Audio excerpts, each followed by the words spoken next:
บ้านมาจากกันเพื่อนน้องเบยเขาซัมเมอร์เพิ่นถ้าจะเข้ามาเนาะแม่นเลยวันนี้เขาเดินทางไปหาเพิ่นใหม่อีกสัก2 ซัมเมอร์เนาะแม่นไปเยี่ยมน้องเพิ่นใหม่เนาะไปนำกันเด้อโดยรอฟังข่าวว่า2 ซัมเมอร์สิได้อีหยังเนาะว่าอยากให้เพิ่นมีเพื่อนมีชานเนาะอยากให้แม่นว่าเพิ่นสิเป็นจังไดเนาะพี่น้องเอ้ยรอลุ้นนำกันติดตามน้องเบยเนาะเดี๋ยวมื้อหน้าเนาะมื้อหน้าเฮาแล่นอยู่ก็คือว่าอยากให้น้องเพิ่นได้น้ำแน่เนาะโดยเราเบิ่งไปนำกันแม่นว่าเพิ่นสิมีหยังแน่ว่าเพิ่นสิเป็นจังไดเนาะพี่น้องเนาะติดตามคลิปตอนต่อไปเนาะโดยเพลงอีกสัก2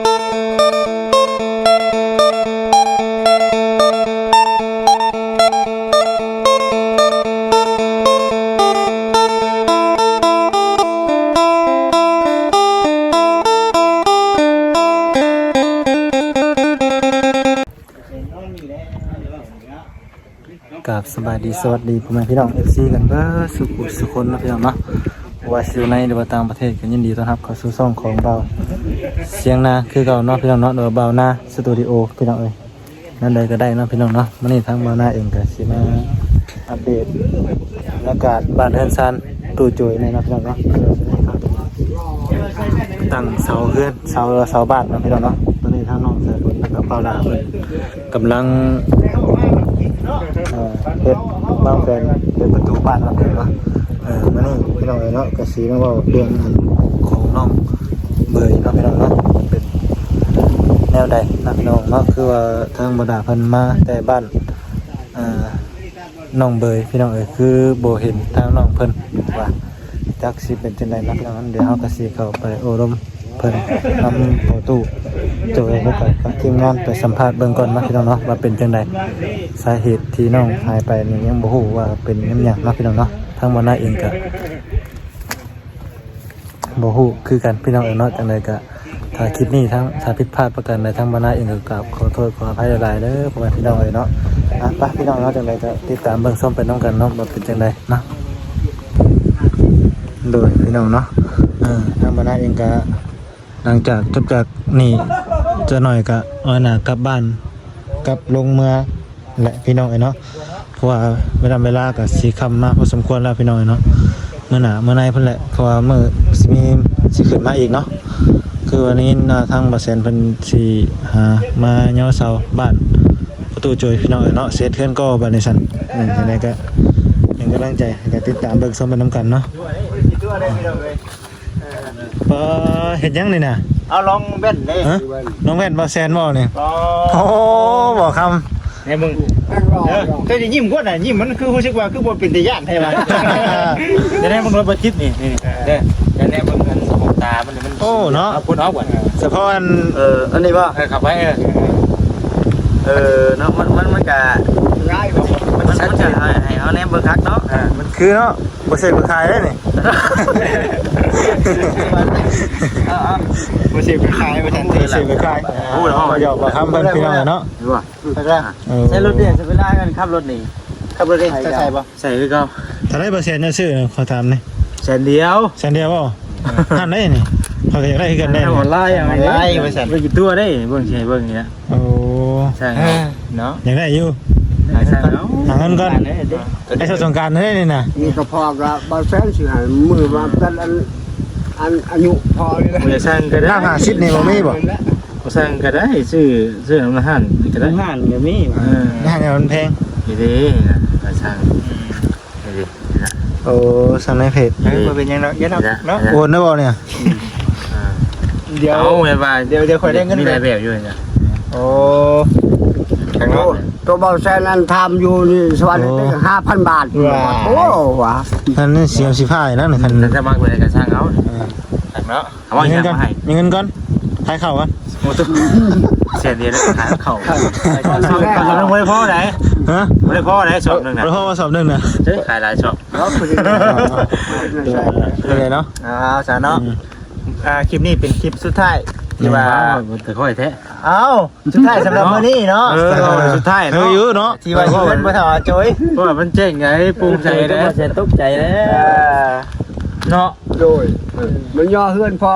มากับบ่แสนยังเฮือนพอวัดเนาะโดยปากได้บ่เนาะมื้อนี้น่ะอัน สร้างมันไปหาไม้เพิ่นไปหาไม้เป็นไอ้มือนะเพิ่นหาไม้เป็นแต่มือมาใช้ขึ้นมาได้ให้เพิ่นเคิงเลยเคิงแรกพูดได้หามือย่อเลยเช้าวันประหัสบ่มันใหญ่บ่ว่าเช้าวันประหัสได้เอากล้าว่าได้บ่ประตูมื้อใดเอามื้อใดดีมื้อใดงามมาหาพุ่นเด้อเจ้ามืออันพื้นนี่วันยัง มื้อนี่วันคาน ขันว่า วันพุธประหัสประหัส บ่ดีน่ะอันท่านนี่ย่อเลย เคิงเมื่อวันพุธมื้อวันพฤหัสย่อเลยเยี่ยมเลยวันประหัสนี่บ่จิตยันคาอยู่วันตลาดนัดวันตลาดนัดเจ้าขึ้นมาหลังก็ได้มามาว้าวคือเฮือนจะให้มาเช้าได้แบบไหน คือเดือนก่อนสิมาดิ กระปูหน้ากระปูหน้ากระปูโคกก็มากระปูหน้าเอาชื่อว่าอะไรนี่พอลืมเลยว่าเต้ต่อใหม่เลยลืมมาสองมือยังไม่เจอชื่ออยู่เนาะมันนี่ก็โยนเบอร์ดิยังไม่ได้ก็โยนมือเลยยังไม่เจอชื่อมีเลยดิเขาอีกแล้วก็ลืมมันจนไวเชียบ่จิตบ่ไปโดนจะได้เดี๋ยวเป้าผมจักเท่านั้นดิแล้วก็ลืมได้เพิ่นว้าว คิดแต่กระปูหน้าเลยเนาะลูกเด้อประตูกินสั้นกินสั้นสั้นยังก็มาอยู่ในมือดิแต่ก่อนมาอยู่แล้วสองมือในปลาเปรเลยนะเปรเนี่ยครับอีกอย่างกับเมียเคาะให้มือวานนี่ก็ได้เคาะได้เคาะให้มือวานนี่ก็ย้อนว่าอยากให้ผัวมาหาเงินหาคำมาต่อยอดมาฉันต่อยอดประตูบ่แม่ร้านแล้วใหญ่พี่เขานั่งคบร่วมกันทีเอาล่ะสบายดีเดี๋ยวทางกลับก่อนครับอันเพราะว่ามาจากกันเพื่อนน้องเบยเขาซัมเมอร์บ่ทันได้เข้ามาเนาะแม่นเลยวันนี้เฮาสิเดินทางไปหาเพิ่นใหม่อีกสัก2ซัมเมอร์เนาะแม่นบ่ไปเยี่ยมน้องเพิ่นใหม่เนาะไปนำกันเด้อเลยรอฟังข่าวว่า2ซัมเมอร์สิได้อีหยังเนาะว่าอยากให้เพิ่นมีเพื่อนมีซ่านเนาะอยากให้แม่นว่าเพิ่นสิเป็นจังไดเนาะพี่น้องเอ้ยรอลุ้นนำกันติดตามน้องเบยเนาะมันจะมื้อหน้าเนาะมื้อหน้าเฮาเล่นอยู่กันคือว่าอยากให้น้องเพิ่นได้น้ำแน่เนาะโดยเราเบิ่งไปนำกันแม่นว่าเพิ่นสิมีหยังแน่ว่าเพิ่นสิเป็นจังไดเนาะพี่น้องเนาะติดตามคลิปตอนต่อไปเนาะโอเคอีกสัก2-3มื้อว่าล่ะสิได้ขึ้นมาพอสิได้ลงไปอันเป็นเขตของวลาอยู่ไปเฮ็ดเฮือนช่างไม้ไว้แหละรุ่นก็มีทางใต้ก็คือเป็นในส่วนของปะใบกับอันตอนนี้ก็สิย่อเฮือนให้เพิ่นเนาะกำลังเฮือนเนาะกำลังได้บ่ล่ะก็เลยติดภารกิจหลายบ่อนก็เลยว่าไปอยู่นำเอาเว้ยนี่เป็นห่วงเพิ่นเนาะไปอยู่นำเพิ่นแต่ว่า4-5 มื้อบ่รู้สุดเสือดอัน2โตตัวเก่าตัวเก่าเครื่องเชื่อนี่บ่มีปัญหาแต่ว่าน้ำในได้อาบอยู่บ่กะบ่ได้อาบได้มันบ่มีน้ำเลยเขาไม่ได้พกป่าเนาะแม่นบ่เนาะบ่มานำประตูก็ได้สู้ดีเนาะสู้ดีเดียวเดี๋ยวสิไปนอนป้านอนดงน้ำจะเนาะตรงนั้นแม่นขอบคุณโดยเดินทางปลอดภัยเนาะเดินทางปลอดภัยกลับก่อนเลยดีมีแฮงโอเคเดินทางปลอดภัยคนเดี๋ยวสิกันบ่สิกันโดยแม่เดี๋ยวสิรอติดตามผลงานโดยโอเคไปนำกันโดยโอเคไปก่อนเด้อโดยสวัสดีเนาะนั่นแหละคลิปนี้ก็เลยว่ามาแจ้ง FC เลยว่าบ่ยันบ่ได้ไปทางน้องเพิ่น1มื้อนี้จะได้คิดว่าสิไปอยู่เนาะมาสิไปอยู่1มาบัดเฮาบัดเดี๋ยวรอฟังข่าวก่อนว่าฉันมันกลับหน้ากลับหลังก็เลยว่าเอ้าเดี๋ยวทั้งบ่จิตดิ่งมาหาทั้งผู้สาวจอยก่อนว่าฉันนะเดี๋ยวมื้อหน้ากับอีกอย่างมื้อนี้มันค่ำแน่มันใกล้ค่ำแล้วได้จักโมงแล้วบ่ฉัน2:00 นปลายได้สิเข้า3:00 นแล้วถ้าพอตัวนึงน่ะมึง2หิอันเดียวนี้นะอ้าวเดี๋ยวฮู้2:00 นโอ้ยเนาะบ่จิตตามบ่ทันแล้วบ่จิตเนาะผู้สาวจอยเอ้ยเฉพาะ FC เพิ่นอยากเบิ่งหรอกนี่เนาะตามบ่ทัน2:00 นดิ2:00 นว่าเอาให้พออีกอันนึงยังเดือนนึงเนาะโอ้ยเนาะของเราอยู่กูจะยอมไปเด้อแสดงว่า11-12 โมงนี่มันแม่น12อันเพิ่นบ่เนาะ12ด้วยไปพอแล้วนึงเต็มเขียนเลยเนาะเว้าหัวกันไปนำเนาะพี่น้องเว้าหัวกันไปแนวใดบ่จิตบ่ทันเพิ่นก็เว้าออกมาพี่น้องเอ้ยเนาะ พอมันเจอกูจังตายแบบแค่ได้จุดสกัด แต่ว่าบ่ได้มีคุมทุกคุมสูงบ่เดี๋ยวนี้ พ่อไปชมยัง บ่ชมบ่ได้เช้าหยัง มั บ่ นแห้งเลยลูกมามุ่นมูทุกคนมาพบพ่ออยู่ทุกพ่อ มาหลายคนในม่วนเนาะพ่อเนาะ ม่วนว่าให้ซ้ำผู้ใหญ่จะบ่าวใส่ก็บ่าวเพิ่นมาแต่บ่โลกเขาช่องคนทุกลูกจะไปทางแรกปูหน้าก็ปูกระปูแดงก็เป็นมา บ่ได้ก็พูดเองเขาชื่อว่าจังได๋นี่ ก็จิตเด้อขอบใจ ว่าสิบ่ชื่อเขานะเนาะชื่อได้บัดนี้ได้ โดย มามื้อหน้ามามื้อน่ะยุ่งขึ้นยุ่งกันถามอีก โดย บ่มาแล้วบัดนี้บ่ชื่อเดี๋ยวว่าซั่นถ้าบ่จักคนเฮาไปเฮ็ดหยัง ไปแล้ว ให้ว่าจดไว้เลย มันทันจดเวลาจะจดไว้อะไร หนังสือก็ปิดเนาะ เป็นอยู่พอกินได้งานนอกแล้ว เห็นแจ้งอยู่ว่าพ่อ เป็นแจ้งแล้ว เดี๋ยวนี้แจ้งครั้งแรกบ่ได้มีกะติอีแม่หยัง บ่แจ้งคักแล้ว แต่ว่าในเรื่องการใช้แว่นนี่ โดย ทั้งหมอเพิ่นแนะนำว่าเฮาต้องใช้ตลอดไปเลยบ่หรือว่า บ่เพิ่นก็หาทอดก็คำขึ้นก็หาทอด บ่ พอ ช่วงต้องเว้นนี่นะ ก็เว้นก็ไม่ออกแดดไปแล้วเอาถือว่าเฮาเข้าแดดเฮายันแดดมันถึงมันพันพยิบเด้เอาเพื่อป้องกันไว้เพื่อให้ดีล่ะดู มาก่อนน้องมาก่อนก็มันยัง พักผ่อนก่อนก็ได้เอ้ยเนาะขยันนี่ดินี่เนาะ เพิ่นจะเฮ็ด ยังแหลกอยู่สิ ไปเลยก่อนเลยขยันนี่ จะหน่อยก่อนพักผ่อนก่อนทาง ยังแหลกอยู่นะ บ่าวสายบนเพิ่น ไปหาทางบ่าวใส่ผลก่อนบัดนึงเนาะคลิปเดี๋ยวคลิปมื้อนี้พี่น้องเอ้ยเดี๋ยวสิได้อันน่ะพากันเมื่อใหม่พุ่นแหละเนาะบ่ครับมาหาเนาะ นี่พี่น้องเลยเนาะก็ สบายดีสบายดี สบายดีเด้อบ่าวอุ่นเผยสบายดี เราลา ไป ใส่เตรียมไม้ สบายดีแล้วน้องสายฝน สบายดีเนาะเปลี่ยนลักไม้ โดย เปลี่ยนลักหัวไม้สิ เพราะว่าตัวนั้นยันพวกกินนะ อื เปลี่ย ม นใช้หลักไม่แดง เขาเอาไม่แดงใส่ลงไปเนาะ ถึงมันชินานแน่ แข็งเลยเนาะ โดย แต่ว่า เขาทำไปอีกก็ยังคือก้าว ไม่แดง พวก เนาะ กินมาได้ ไม่แดง แม่นแล้วเฮ็ดหยังก็ดีได้ไม่แดงเนาะเสาเทียงเสาเฮือนเสาบ้านก็ดีพี่น้องเอ้ยเนาะถ้าไม่แดงนี่ จนเป็นเฉียดไม่แดงเนาะราคากับแพงกว่าเด้พี่น้องเนาะ กาแฟกันแล้วมัน ว่าวิทย์ยืนวิทย์ทัวร์นี่โอ้รักกระแสนจักบ่ มีแผนการว่าสิปลูกเนี่ยก็คงกิน ว่าเบอร์เซนว่าสิพาปลูกต้นชมพู่แล้วก็มะขาม2ต้น มีต้นอย่างแน่นี่มีต้นอย่างแน่ที่ว่ามีอยู่ปัจจุบันนี่ ต้นสมโอต้นมะขะแล้วก็มะพริก มะขามแป้หน่อไม้ช่องก็ยังหลายอันหลายแนวยุ่มหุ่มก็ยังหลายดิใช่เนาะยังบ่ได้ง่าย สิปลูกทางใดเนาะปลูกทางใด ยังบ่ฮู้ว่าสิย้ายไปทางใดแน่ คำว่ามะขามเปย์นี่เฮาเอามาปลูกได้เฮาเฮ็ดหยังก็ จักบ่ฮู้น้องก็บ่ฮู้ เพิ่นเอามาให้ปลูกปุ๊บ ปลูกถ้าเบิ่งพุ่นมันเป็นพุ่นแหละว่ามันสิมากบ่หรือว่า มันสิเป็นแบบใดติ เป็นแบบใดหั่นน่ะ มะขามเปย์ติ ยังบ่เคยเห็น เจ้าเคยเห็นบ่มันสามารถกิน กินได้ ครับเป มันเป็นมากบ่ มันเป็นหมากกุ้งๆเลยบ่จิตในมันกับในมันเป็นมะขาม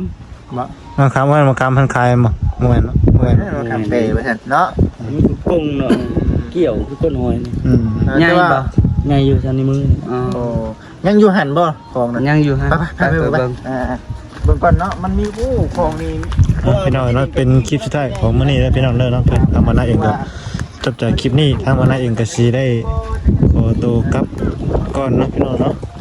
มื้อหน้ามื้อในเพิ่นแหละมื้อทางประตูโจยหรือว่าทางสายบ่าวสายพลเพิ่นยกเสาเฮือนเพิ่นแหละพี่น้องสิได้ขึ้นมาใหม่เนาะพี่น้องเนาะจังไดก็ติดตามเบิ่งไปนํกัน โอ้บางหน้าเป็นมากเลยนี่เนาะ เขาเจ้าตัวกิ่งบ่เนาะคือเป็นไม้แท้เนาะ ม่วงก็เป็นดอกเลยน่ะ บางม่วงมากก็เป็นได้ครับแม่น่ะ แน่มาก เป็นหน้าตำลน กิน มากก็ล้นแล้ว ไก่เจาะ แม่นบ่ แม่น มันตามโพดเนาะ มากก็เป็นแล้ว มากก็เป็น มันก็ให้มัน นี่น่ะก็กิ้วก็เอามาอีก ตุกปิ้วกันมา เอาอยู่พี่บ่มีบ่ มีคือกันบ่ได้ กุ๊กติ๋วเป็นกุ๊กติ๋วป้ากุ๊กติ๋วยังไง ยังไงโอ้พวกยังแค่นี้ตัวนี้บ่ จะกบอีหยัง นี่บ่ก็มะขามเปย์น่ะ แม่นเป็น ก่อนเอาไม้ก็มีเนาะ โกนไม้เห็นบ่ไม่จังไผ อันนี้ก็ขายไม่ติดนี่ อ๋อ พระมันพริกหลายต้นอยู่นี่ ตัวนี้ปุ่มนี่เลยเนาะโอ้ยนี่จะออกอยู่บ่นี่ ยังสิเอาอยู่ให้มันติดคักๆก่อน โอ้นี่เห็นบ่เนี่ย อันนั้นน่ะไม่ใช่น้อง เป็ ตั น ว มา นั้น ใหม่ได้ได้ เป็นน้ำใหม่ เอาล่ะเอามา โอ้ ขึ้นชื่อมาให้จะขึ้นชื่อมาแต่ฉัน เอาคนน้ำคนในมันน่ะเป็นเนาะ เด้อ ปลูกเลยเนาะ ปลูกหันเลยนี่ เอาถือว่าดีใจน้ำเนาะหลายอย่างหลายแนวพี่น้องอีกทีอันนี้เป็นเจ้าอาบน้ำเจ้าอาบอยู่นี่เดี๋ยวอาบอยู่นั่งครับ บางครั้งก็อาบนี่บางครั้งก็อาบอยู่ในห้องน้ำอันนี้ก็บาสัญญาและเท ขักเนาะขักกระดิ่ง เพราะว่ามันบ่มีสามเหลี่ยมปานนาปูนเลยก็เลยเฮ็ดใหม่ไม่สี่เหลี่ยม ไม่ใช่เอาเนาะ เฮ็ดอันนั้นสามเหลี่ยม ใช่เนาะ ขัก ขออนุญาตเด้อพี่น้องเอ้ยจักว่าแต่ใส่บ่ บ่แต่บอลอันนี้ก็ยังขักแล้วนี่เนาะโอ้ บ่คิดว่าจะไปเฮ็ดหยัง ไปซื้อรถเนาะ ไม่ใช่ฮู้ว่ยามบ้านจ้ะ อย่าบ้านกับเพื่อน บ้านเกิน แล้วซะมื้อนี้ก็โอ้อันนี้บ่กูก็มีกูมาคาเฟ่แม่นบ่ แม่น แม่นี่กูขับไปจน มาขามบ้านเฮา กูขับบ้านเฮา กูขาบ้านเฮาตัวนี้นี่เนาะใหญ่ ใส่โครงจ้ะ มาขามบ้านนี่ เจ้ามันโตงามจังนี่เนาะ มาขามบ้านนี่ โตกันน่ะ เจ้ามันโตเบิดนี่เนาะ แม่ ก็ได้กินหมากไว้เด้ แม่นก็ เนาะ อีกอย่างก็บ่ใหญ่เนาะ เออ จะเป็นในเนาะเจ้าสูตรบ่ใส่โตกิ่งโตงามเป็นหมากไว้เนาะ ได้เลยเนาะ แน่ บ่อยู่สวรรค์ก็มีเงินบ่จิตสิพาสิเจ้าไปซื้อ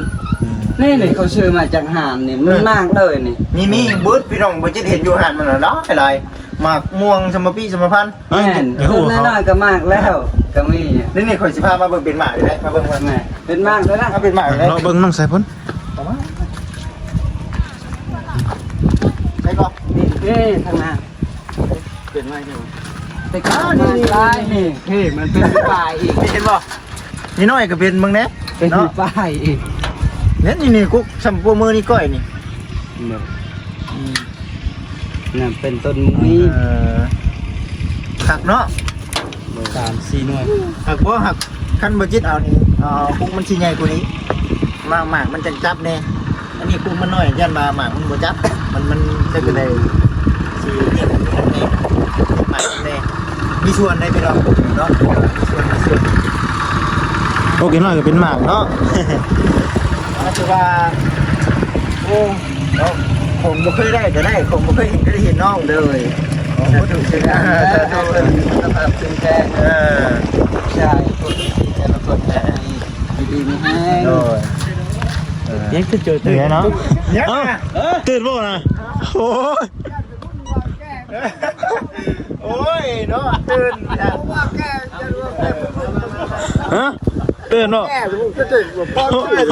นี่เนาะ โอ้ตื่นเนาะ เดี๋ยวว่าแกเป่าแซ่นี่ เกี่ยวแกอยู่ทางเปล่า บ่พอว่าเขาชักคุ้งนู่นไม่ได้หรอกพอไม่เคยเห็นเนี่ย เนาะโอเคนักเบิ่งกับบุปีใส่ให้เราพังแน่เห็นเนาะว่ามันตื่นบัดนี้ เจอเขาชักน่าดังเก่งๆเลย เนาะเรื่องนี้ไปหน่อยเนาะเอาละเบิ่งก่อนเนี่ยพี่น้องเนาะนี่ก็สิเป็นแสงโซลาร์เซลล์พี่น้องเนาะเป็นทางว่าพรเพิ่นซื้อมาใหม่ให้ทางประตูโจยพี่น้องเนาะนี่แหละเกิดการที่ทางบ่เซ็นเพิ่นเฮ็ดให้ใหม่เนาะจังได๋ก็ดีใจนำทางประตูกันอยู่สิได้ขึ้นใหม่ได้พี่น้องเนาะเป็นดินบาดนี้ก็ได้จังได๋ก็ดีใจนำนะพี่น้องเนาะเลยก็ขอบคุณหลายๆเด้อเพื่อนพี่น้อง FC เนาะที่เข้ามาเบิ่งมาชมแล้วก็มาเป็นให้ไปมาติดตามเบิ่งเนาะพี่น้องเนาะน้องเลยพี่น้องเนาะทางบ่ล่ะเพิ่นว่ายังบ่ฮู้เนาะพี่น้องเนาะเดี๋ยวถ้า2-3มื้อสิขึ้นมาหาทางน้องเพิ่นใหม่จังได๋ก็ติดตามเบิ่งนํกันเด้อพี่น้องเด้อเนาะว่าเป็นจังได๋สาเหตุหยังน้องเพิ่นจังบ่อยู่เนาะพี่น้องเนาะทางมื้อนั้นเองก็เว้าบ่ได้พี่น้องจังได๋ก็ติดตามเบิ่งคลิปเนาะพี่น้องเนาะโอเคพี่น้องเนาะสำหรับคลิปนี้ขอลาพี่ลาน้องไปก่อนเนาะสบายดีโดย